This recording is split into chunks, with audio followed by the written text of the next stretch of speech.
those of us that have reported from war zones often get called brave. I'd suggest that Jamal had a different kind of bravery.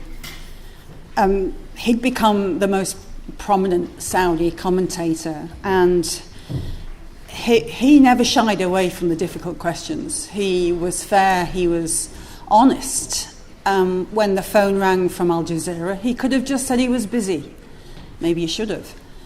But instead, he came on to Al Jazeera, and despite the crackdown, despite Qatar and the Saudis now being sworn enemies, said what he thought about MBS. He said whether he thought he was doing a good job or a bad job. But he didn't not speak, he didn't not turn up. And that, in my world, is a pretty brave thing to do. So how do we honour that bravery? How do we honour his sacrifice? Well, I'll just quote one of his very last article in the Washington Post, when he talked about his friend, the prominent Saudi writer Salah al-Shahi, being thrown in prison. He talked about how the Egyptian authorities had shut down the whole print run of the newspaper Masri al-Yawm. And then he said, these actions no longer carry the consequence of a backlash from the international community. Instead, these actions may trigger condemnation, quickly followed by silence. So how do we stop his death being followed by silence? How do we create a campaign? How do we do something in his name that hopefully protects journalists like Jamal in the future? When my colleagues at Al Jazeera were thrown in prison, and they and I were convicted of terrorism in Egypt, we looked to the journalists of the world to create a campaign, and they delivered. Boy, did they make some noise. Right across the world, they got behind the campaign to try and get the guys out of prison. We also looked to the West. We looked to the governments. British government, pretty useless. The White House delivered. Obama was there at the time, and he sent John Kerry out, and every meeting they had with the Egyptian authorities at that time, he made some noise about our journalists. He did his damnedest. On the day of the verdict, I'm told his voice could be heard from one end of the embassy to the other when he heard we'd been given the guilty verdict. But they worked very, very hard on our behalf. And of course, in the end, we got the journalists out. But that campaign had something to rally for. Every day we woke up and we knew the boys were still in prison.